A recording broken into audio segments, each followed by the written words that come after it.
Baik, selamat pagi semuanya. Assalamualaikum warahmatullahi wabarakatuh. Selamat berjumpa lagi dengan saya di perkuliahan Teknik Penelitian Biokimia. Untuk kali ini saya akan membahas materi mengenai analisis lipid ya. Lipid adalah salah satu senyawa makromolekul yang cukup banyak di alam ya, selain karbohidrat dan protein. Lipid ini tersebar di dalam berbagai sistem makhluk hidup ya, seperti pada manusia, hewan, tumbuhan, serangga, dan lain sebagainya. Oke, apa sih yang dimaksud dengan lipid ya? Kadang orang suka menyamakan antara lipid dengan lemak ya. Jadi sekali lagi lipid dan lemak itu sebetulnya sedikit berbeda ya. Lemak merupakan bagian dari lipid, tapi tidak semua lemak merupakan lipid ya.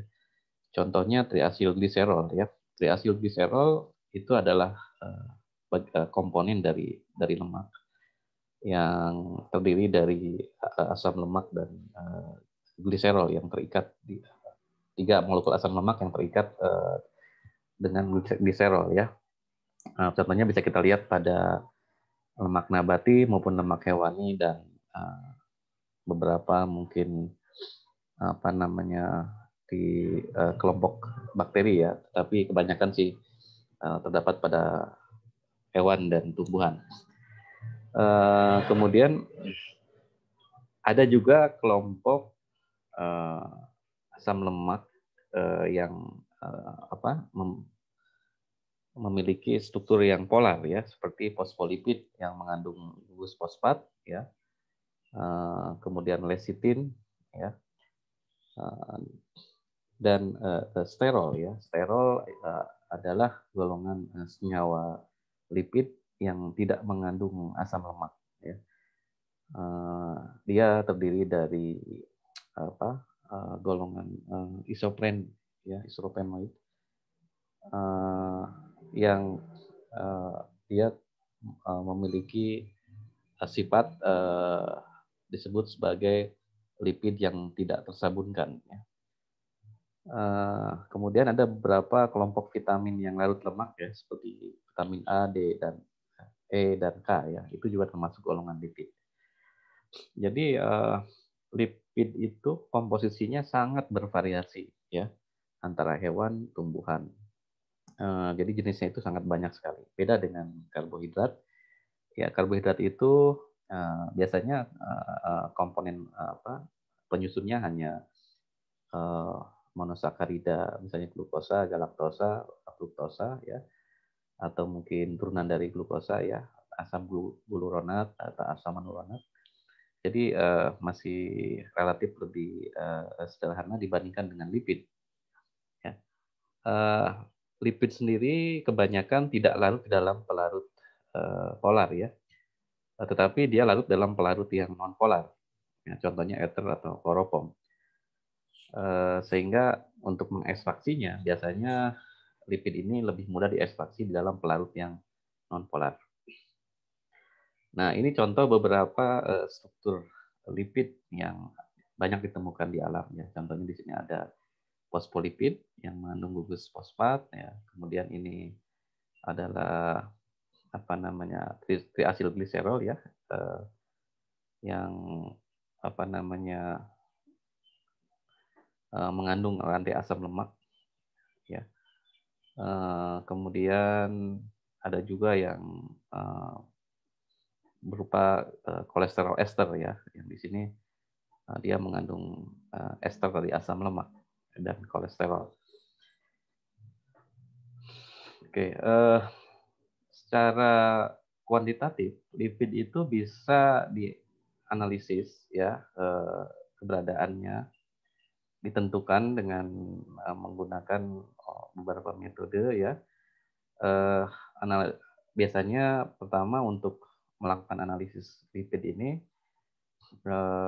perlu dilakukan proses ekstraksi, ya.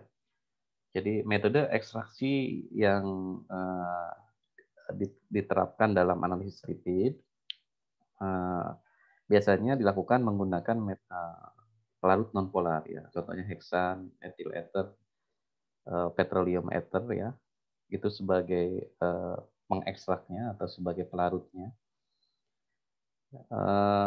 Kemudian untuk keadaan tertentu, ya, kadang-kadang proses ekstraksi ini perlu dilakukan dengan cara pemanasan, ya, atau dilakukan hidrolisis, ya, untuk senyawa lipid yang kompleks untuk melepaskan komponen-komponen non lipid dari senyawa lipidnya, ya, atau melepaskan lipid dari komponen yang lain, ya.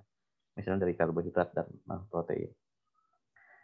Nah, langkah-langkah ini perlu dilakukan untuk meminimalkan terjadinya proses oksidasi, ya. Biasanya bisa dilakukan dengan penambahan suatu zat antioksidan, ya, sehingga struktur daripada lipid itu tidak mengalami kerusakan selama proses ekstraksi tersebut. Biasanya ini kalau kita mau mengekstraksi lipid nabati yang kaya akan antioksidan, ya, biasanya prosesnya ditambahkan dengan BHT, ya, sebagai untuk mencegah terjadinya oksidasi lipid. Jadi di sini ada tahapan yang bisa kita lihat, ya, untuk proses ekstraksi lipid, ya, misalnya dari campuran kompleks lipid yang berupa padatan atau mungkin semi solid, ya, dilakukan ekstraksi secara bertahap, ya. Kemudian bisa dilakukan secara mekanik maupun secara ultrasonik, ya, untuk proses apa namanya pelepasan molekul lipid dari komponen-komponen yang lainnya, ya. Namun kemudian bisa juga ditambahkan dengan asam untuk menghidrolisis, ya, misalnya kalau dari tumbuhan yang memiliki kandungan serat sangat tinggi, gitu ya, untuk menghidrolisis selulosa, hemiselulosa dan pektinnya bisa ditambahkan dengan asam lalu dikeringkan.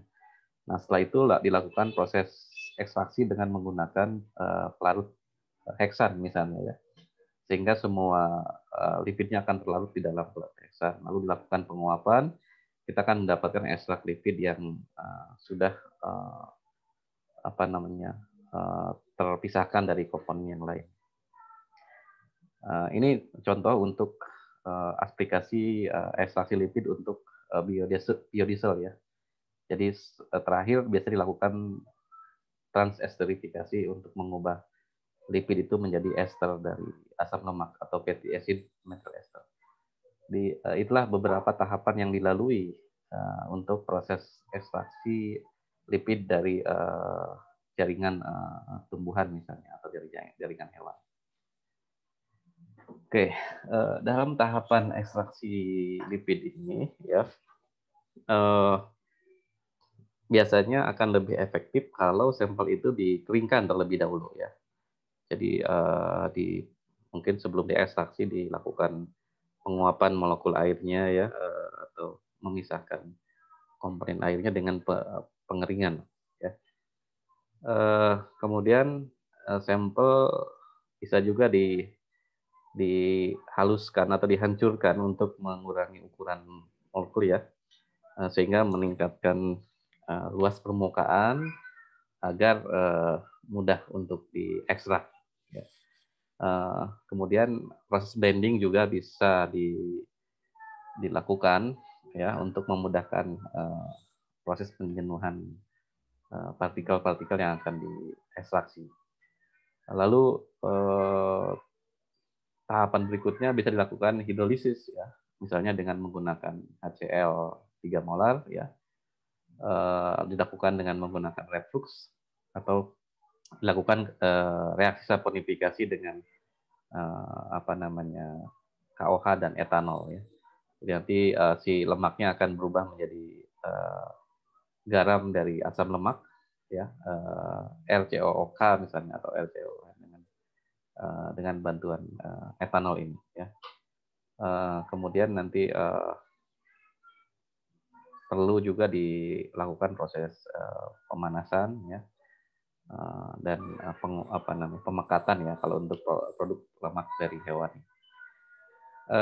Bisa juga dilakukan ekstraksi pelarut sekuensial itu bertahap, ya, untuk ekstraksi daripada lipid yang berasal dari sumber tumbuhan, lipid nabati, ya.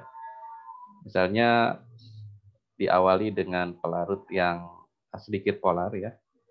Kemudian ditingkatkan polaritasnya sehingga lipid-lipid polar akan terlarut lebih dahulu, baru nanti yang terakhir adalah lipid yang non polar. Jadi bisa dilakukan ekstraksi bertingkat dari tergantung kepolarannya, ya.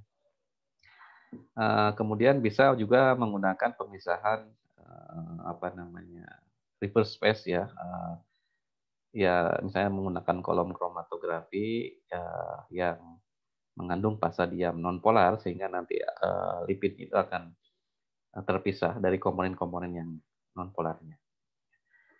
Jadi secara umum ekstraksi lipid itu bisa dilakukan dengan menggunakan metode reflux atau menggunakan ekstraksi cair-cair, atau bisa juga menggunakan kromatografi reverse phase, ya, fase terbalik dengan menggunakan LW-nya pasti yang polar dan dengan tingkat kepolaran tertentu, ya. Kemudian ekstraksi yang berikutnya bisa juga melalui ekstraksi kontinu, ya. Misalnya dengan menggunakan soklet, ya. Kalau soklet itu kan berarti ekstraksinya dilakukan secara terus-menerus sampai semua lipid itu terlarut semua di dalam pelarutnya. Dan ini biasanya dibantu dengan proses pemanasan, ya, selama beberapa jam. Jadi ya, contoh yang continuous atau semi continuous itu adalah menggunakan ekstraksi soklet, ya. Tapi biasanya secara periodik ini solvennya ditambahkan. Kalau tadi kan kalau yang continuous solvent itu biasanya menggunakan reflux, ya. Tapi kalau soklet mungkin uh, pelarut yang bisa ditambahkan lagi secara bertahap, gitu. Kemudian ada juga metode Mozonier plus atau Babcock, ya, dengan proses digestion, ya. Jadi biasanya ini untuk lemak hewani, ya, misalnya susu, ya, dilakukan proses pemisahan, ya, dengan menggunakan metode digestion, ya, misalnya dengan menggunakan semacam microwave mungkin, ya. Kalau microwave ini untuk mengekstraksi jaringan lemak dari daging misalnya, ya, bisa dipanaskan di dalam penangas microwave, ya, sehingga nanti lemaknya akan keluar. Bisa juga menggunakan ekstraksi ultrasound, ya, ultrasonifasi mungkin. Jadi dilakukan proses pemberian gelombang ultrasonik, ya, sehingga nanti lemak itu bisa keluar. Atau yang terakhir yang sekarang lebih lebih aman dan lebih disebut green method nih karena tidak menggunakan pelarut, ya. Jadi dia lebih safety dan lebih ramah lingkungan lah, ya, disebut green method ini karena hanya menggunakan CO2 yang dilewatkan pada tekanan tinggi, ya, pressure CO2. Jadi nanti dalam kondisi supercritical antara larutan dan gas, gitu, ya, nanti si CO2-nya akan menarik molekul-molekul lemak itu sehingga akan terpisah. Supercritical method ini adalah salah satu cara untuk ekstraksi lipid yang paling modern ya dan paling ramah lingkungan. Biasanya ya untuk supercritical ini menggunakan hybrid gas liquid, jadi campuran antara gas dengan larutannya karena dia pastinya fase supercritical ya, berarti antara uap dengan cairan gitu deh. Posisinya itu cairan tapi sudah mendekati gas gitu ya, pada suhu sekitar 80 derajat Celcius, tekanan 10.000 PSI. Kemudian nanti alirannya dipompa ya, dimasukkan ke dalam tempat apa namanya terjadinya proses ekstraksi atau wadah sampelnya. Kemudian nanti ditampung dalam suatu wadah untuk dipisahkan ya pada pada tekanan atmosfer ya, dan dilakukan evaporasi dengan menggunakan rotary evaporator. Nah ini beberapa contoh ya cara mengekstrak lipid. Ini gambaran mengenai supercritical apa namanya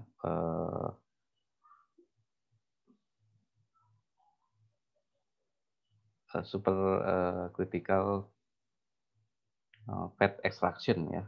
Jadi untuk mengekstraksi lemak ya dengan menggunakan metode supercritics ya. Jadi peralatannya yang pertama di sini ada tabung CO2 ya. Dari gas CO2 nanti dialirkan ke tempat ekstraktornya ya. Namun sebelumnya di sini ada pengaturan tekanan ya di sini. Surge tank ini untuk mengatur laju alir dan tekanan. Kemudian nanti masuk ke dalam ekstraktor, nanti dilakukan proses pemisahan. Ada tabung separatornya di posisi 4 dan kemudian nanti dikolek di tampung di posisi 5 ya. Sebagai apa namanya hasil dari ekstraksi lipid ini. Kemudian untuk melakukan kuantifikasi atau analisis lipid ada beberapa apa namanya metode atau sistem instrumen yang bisa digunakan ya untuk menganalisisnya. Yang pertama bisa menggunakan NMR resolusi rendah ya. Spektroskopi NMR resolusi rendah. Ini bisa digunakan untuk apa namanya mengamati tingkat kejenuhan dari asam lemak ya, degree of unsaturation. Ya berarti posisi ikatan rangkap, jumlah ikatan rangkap ini bisa ditentukan dengan menggunakan NMR ya. Ada dua tipe NMR ya. Yang pertama CW NMR dan Pulse NMR. Ya. Biasanya ini tergantung jenis lemaknya ya. Jadi untuk fraksi minyak atau lemak padatan ya bisa juga digunakan dengan menggunakan Pulse NMR ini. Ya.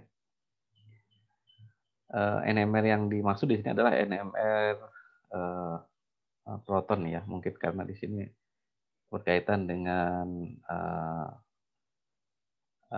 derajat kejenuhan tadi ya, posisi ikatan rangkap ya. Dan secara untuk NMR ini juga bisa dilakukan pengukuran secara kuantitatif ya, dengan melihat sinyal yang dihasilkan, sinyal apa namanya geseran kimia daripada molekul lemak tadi proporsional terhadap jumlah lemak tersebut. Ya.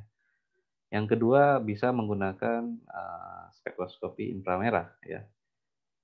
Di sini lemak bisa mengabsorpsi cahaya pada daerah 1745 ini adalah stretching dari gugus karboksilnya ya, CO-nya. CO dari asam lemak itu akan menyerap di daerah 1745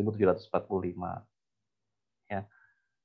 Untuk apa namanya misalnya lemak hewani ya dari daging dari produk susu maupun dari minyak, ya, minyak biji-bijian misalnya, ya, ini bisa dilakukan analisis dengan FTIR atau dengan spektroskopi inframerah.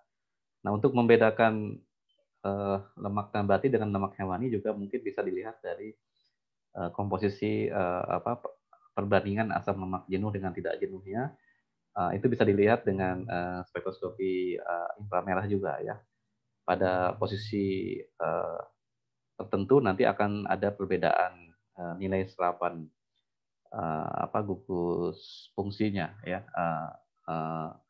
Misalnya kalau di lemak nabati kan komposisinya lebih banyak didominasi oleh asam lemak tak jenuh dibandingkan dengan lemak hewani misalnya.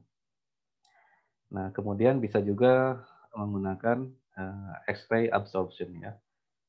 Ini untuk melihat derajat kristalinitas dari lemak hewani, ya.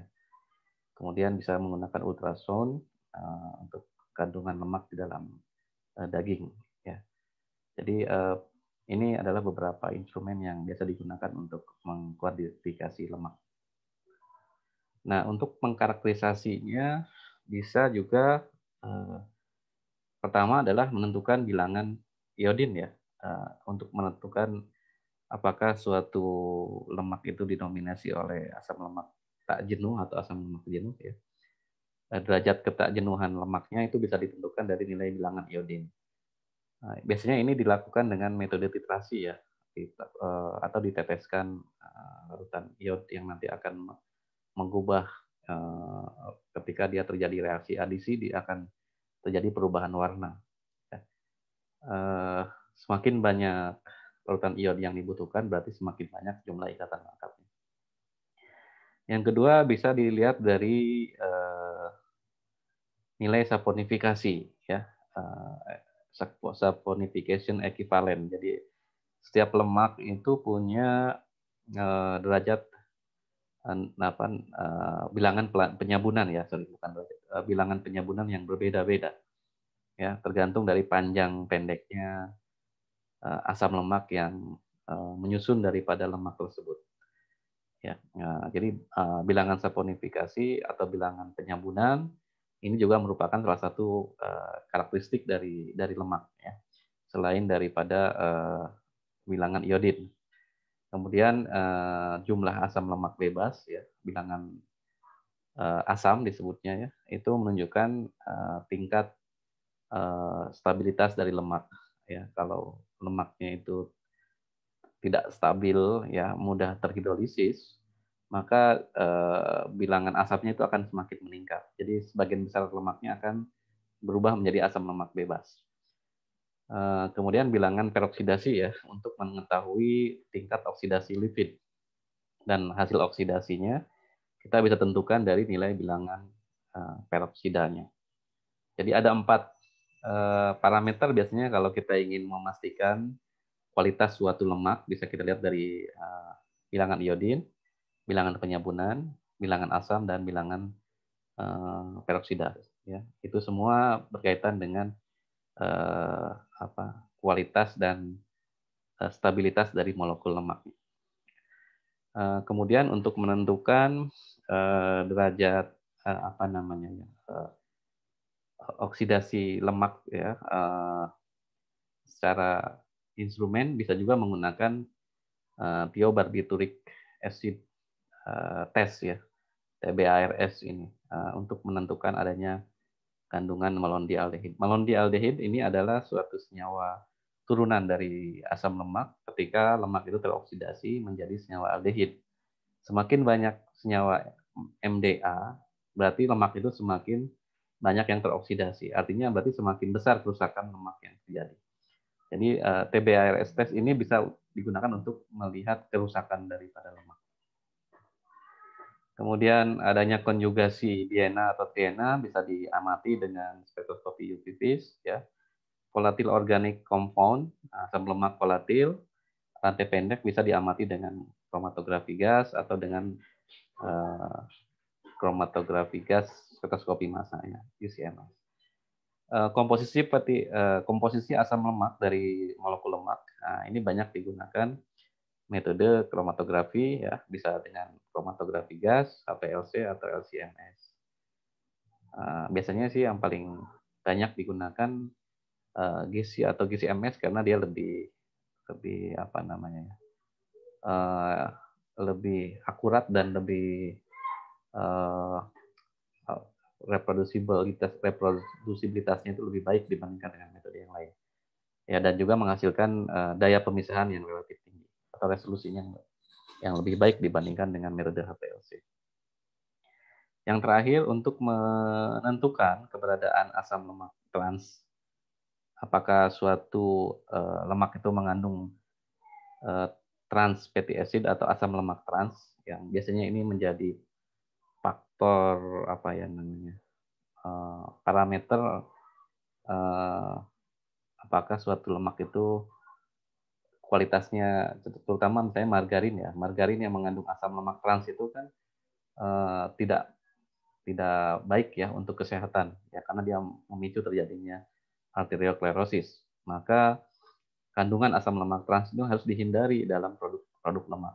Nah, untuk mendeteksi adanya trans fatty acid biasanya dilakukan pengukuran dengan menggunakan IR ya, di mana asam lemak trans itu akan memberikan serapan yang spesifik di daerah 967 cm minus 1. Bilangan gelombang untuk ikatan rangkap CC trans ini akan muncul di daerah ini. Jadi kalau ada asam lemak trans, dia akan memberikan serapan di 967. Semakin besar serapan, berarti semakin banyak asam lemak transnya. Demikian beberapa parameter untuk mengkarakterisasi lipid ya atau lemak di dalam apa namanya suatu sampel ya, yang bisa kita lakukan dengan beberapa teknik dan metode instrumentasi ya, dan juga yang non instrumentasi misalnya dengan menggunakan titrasi tadi ya. Oke, nah ini cara menghitung atau cara menentukan bilangan iodin ya. Cara menentukan bilangan iodin, misalnya di sini direaksikan dengan reaksi ya, apa namanya ini, I dengan Ki ya, iodium yang berikatan dengan Cl, kemudian direaksikan dengan Ki sehingga akan menghasilkan I2. Nah, I2-nya nanti akan dititrasi dengan natrium tiosulfat, sehingga nanti akan berubah menjadi NaI dan natrium Na2S4O6 ya. Nah, semakin banyak I yang bereaksi, ICl yang bereaksi dengan ikatan rangkap ya, berarti I2 yang terbentuk ini semakin apa namanya? Jadi perbedaannya bisa dilihat dari jumlah iod yang bereaksi dengan ikatan rangkap tadi ya. Perbedaan antara hasil pengukuran Blanco dengan sampel ya dalam sejumlah natrium tiosulfat yang dibutuhkan untuk bereaksi ya, sehingga akan menghasilkan reaksi ekivalensi dengan menggunakan titrasi tadi ya, sebanding dengan jumlah iodin yang bereaksi ya, di mana dalam 1 liter 0,1 N iodin, larutan iodin itu mengandung 12,7 gram of iodin. Jadi nanti bisa masuk ke dalam persamaan ini. Iodin number sama dengan X dikurangi Y dikali 12,7 dibagi 1000, ini 1000 adalah volume dalam 1 liter ya, dikali 100 dibagi berat dari sampel. Anda tinggal tentukan berapa nilai X dan Y-nya. X itu adalah volume tiosulfat yang dibutuhkan untuk mentitrasi Blanco, sedangkan Y adalah volume tiosulfat yang digunakan untuk mentitrasi sampel. Nah, untuk bilangan penyabunan atau self-nidification value ya, bisa kita lihat dari reaksi berikut, di mana minyak atau lemak direaksikan dengan KOH ya, itu akan berubah menjadi garam dari asam lemak atau disebut sebagai sabun ini ya. Cara menghitungnya adalah dengan menggunakan persamaan ini ya, 28,5 dikali volume titer jangan dibagi dengan berat sampel ya. Jadi titer value itu sama dengan X dikurangi Y ya, di mana X itu titrasi KOH untuk blanko, dan titrasi Y adalah titrasi KOH untuk sampel. Jadi KOH yang bereaksi ini nanti akan berkurang ya ketika dia sudah direaksikan dengan lemak. Jadi angka 28,5 ini dari mana? Angka 28,5 ini adalah faktor multiplikasi dari persamaan ya, di mana 1 ml dari KOH 0,5 ini mengandung 28,5 mg dari KOH. Kemudian ini untuk uji tingkat kerusakan lemak dengan metode thiobarbituric acid ya, penentuan kandungan malondialdehid ya, MDA itu sama dengan malondialdehid. Nanti dia akan bereaksi dengan thiobarbituric acid ini, menghasilkan produk yang berwarna ungu atau merah ya, sehingga nanti bisa diukur pada panjang gelombang 530 dengan menggunakan spektro UV-Vis ya. Semakin banyak MDA yang bereaksi dengan TBA, maka warna yang dihasilkan akan semakin pekat. Nah, ini metode pengukurannya adalah metode kolorimetri ya, dengan menggunakan spektro UV-Vis. Nah, kemudian kalau kita gunakan instrumen HPLC untuk melihat perbedaan asam lemak ya, bisa dilakukan menggunakan HPLC salah satunya ya. Di sini contohnya ini adalah kromatogram dari minyak alga ya, alga oil yang dilarutkan dalam metanol dengan kloropom dengan perbandingan 1:1. Ini segeraknya. Kemudian dipisahkan pada kolom C8 ya. Suhu 40 derajat Celcius dengan menggunakan gradien metanol, air, dan asam asetat. Nah, ini hasil pemisahannya. Nah, kalau kita menggunakan metode HPLC ya, pemisahan lemak ini relatif agak sukar untuk diidentifikasi ya, apalagi kalau campurannya masih dalam jumlah yang cukup kompleks ya, sehingga perlu dilakukan proses pemisahan atau preparasi sampel terlebih dahulu, misalnya dengan ekstraksi cair-cair atau untuk memisahkan komponen-komponen non lemaknya ya. Dan di sini juga kita perlu selain menggunakan metode gradien tadi, kita harus membandingkannya dengan standar ya. Jadi di dalam metode HPLC ini kita bisa mengidentifikasi kalau ada standar asam lemak atau standar lemaknya.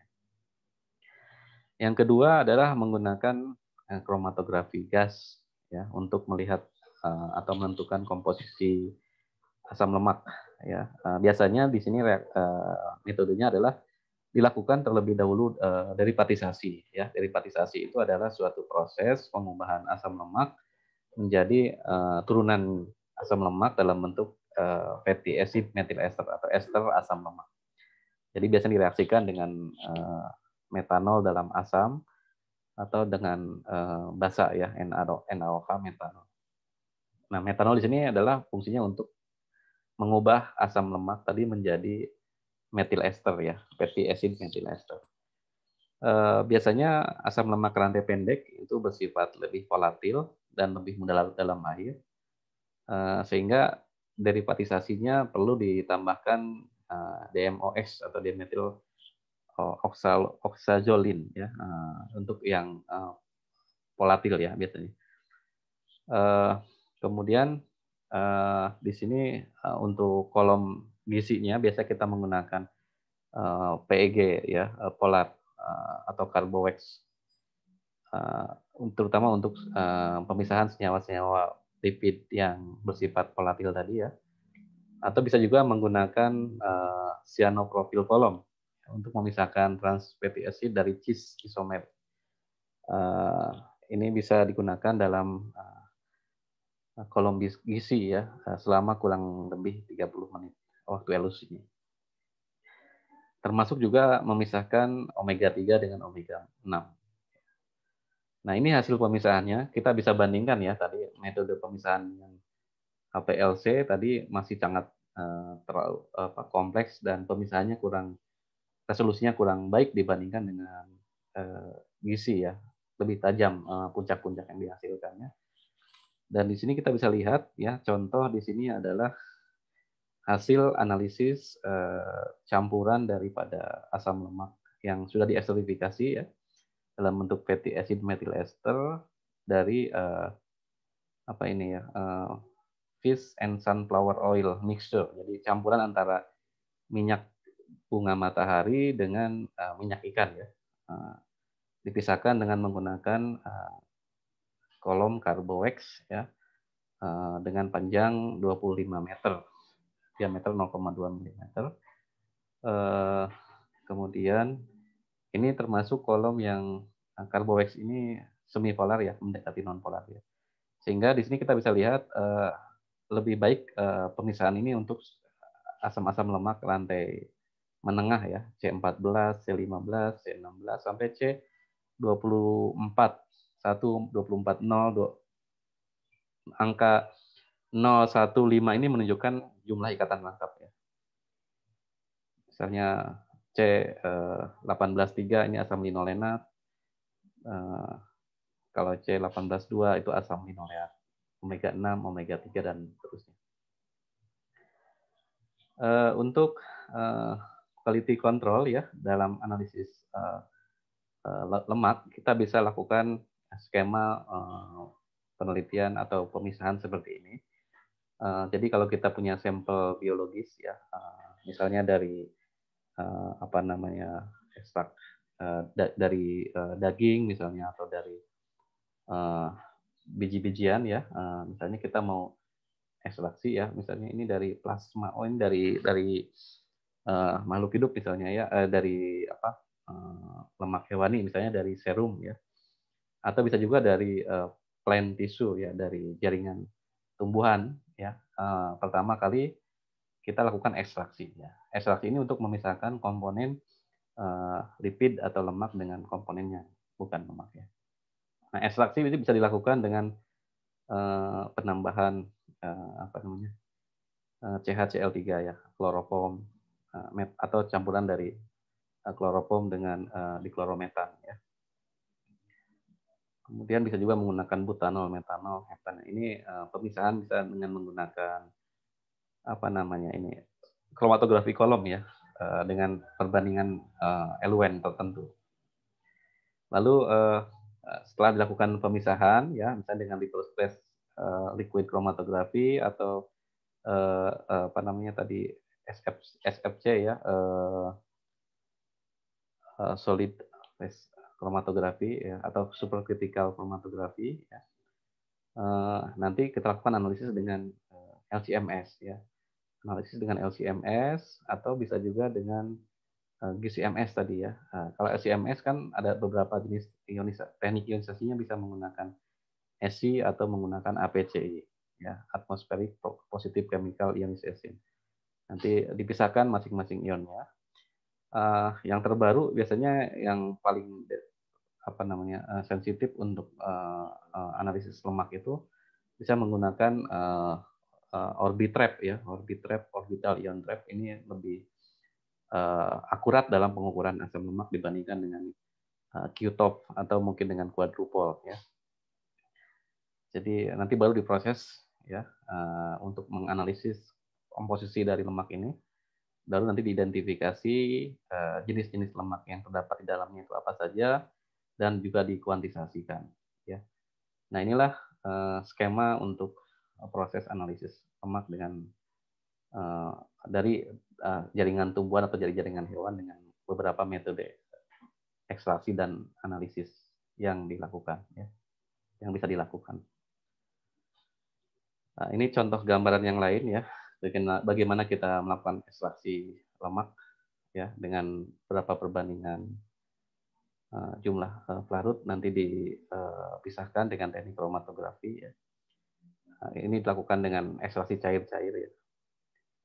Kita ambil dari sampel biologis misalnya dari manusia, apa dari hewan ya.